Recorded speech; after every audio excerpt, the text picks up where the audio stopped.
Bom dia a todos. Na nossa aula de enzimas, hoje nós vamos falar um pouquinho sobre a classificação das enzimas.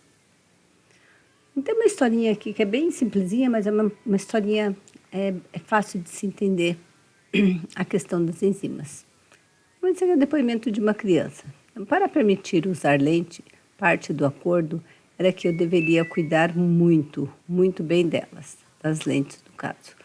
Que significa limpá-la com soro fisiológico todos os dias, armazená-la em uma solução estéril, uma vez por semana adicionar algumas gotas de uma coisa chamada removedor enzimático. Eu não sabia exatamente o que era um removedor enzimático, mas eu aprendi que se eu esquecesse de adicioná-lo ou ocasionalmente colocasse as lentes nos olhos sem lavá-la, ficaria com os olhos ardendo por bem uns 15 minutos. Reação química.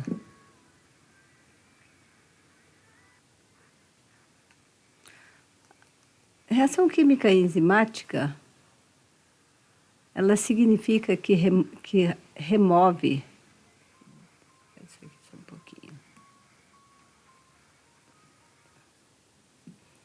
Enzimático significa que o removedor tinha uma ou mais enzimas de proteína que catalisavam reações químicas particulares. Nesse caso, a reação que removia as camadas de remela que se acumulavam em minhas lentes, após alguma semana de uso, provavelmente por isso que eu sentia várias picadas quando coloquei a lente no olho e porque as enzimas também alegremente removiam as remelas diretamente do meu olho. Nesse artigo veremos mais profundo que as enzimas, como elas são catalisadoras, são reações específicas. Enzimas e energias ativadas. Uma substância que acelera uma reação química e que não seja um reagente é chamado de catalisador. Os catalisadores para as reações bioquímicas que ocorrem em organismos vivos são chamados de enzimas. E enzimas geralmente são proteínas, apesar de alguns ácidos ribonucleicos, RNA, que também atuam como enzimas. As enzimas fazem parte crítica de baixar a energia da ativação de uma reação, ou seja, a quantidade de energia que deve ser adicionada para a reação iniciar. As enzimas atuam ligando moléculas reagentes e segurando de uma forma que o processo não quebre a formação de ligação química e ocorram mais prontamente. Então, as enzimas elas são responsáveis pela energia de ativação e elas acabam dando uma segurada nessa energia de ativação. Sítio de ativação. Sítio de ativação específico do substrato para catalisar uma reação ou enzima irá pegar e se ligar a uma outra molécula reagente. É a questão da chave fechadura. Essa molécula são os substratos da enzima. Em algumas reações, um substrato é quebrado em vários produtos e em outras, dois substratos se unem para formar uma molécula maior ou trocar pedaços. De fato, que em qualquer tipo de reação biológica que você possa pensar, há provavelmente uma enzima para acelerar essa reação.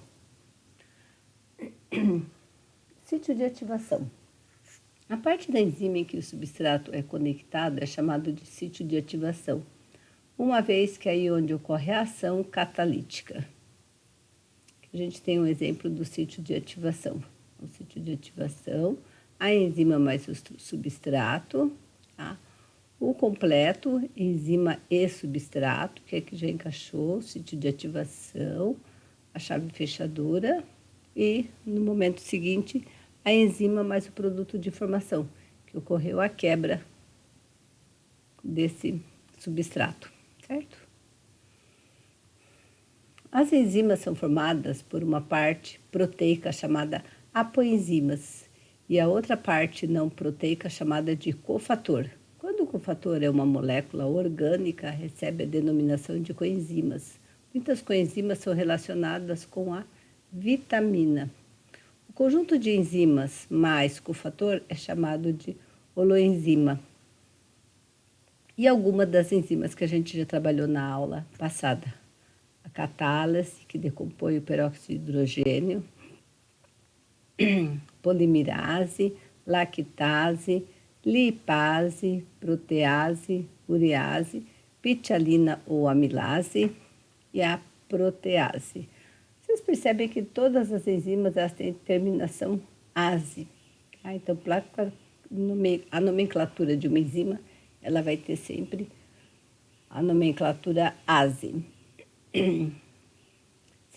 Cinemática enzimática, tá? Que é a aceleração dessas enzimas. E a gente vai falar um pouquinho sobre o gráfico que demonstra essa cinemática enzimática, que é um gráfico representado por Michael Mentz. É a curva de saturação de uma enzima mostrando a relação entre a concentração do substrato e a velocidade da reação. É um gráfico simples com uma abscissa e uma ordenada, eixo X e Y, onde a gente tem a velocidade em função do tempo, tá? Então, ó, a velocidade que ocorre essa quebra da enzima em função do tempo. Isso é um gráfico de observação da quebra da enzima.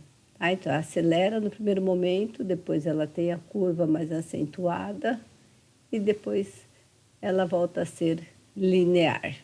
Tá? Então, é um gráfico de velocidade do tempo em função da velocidade. Efeitos do ambiente na função da enzima.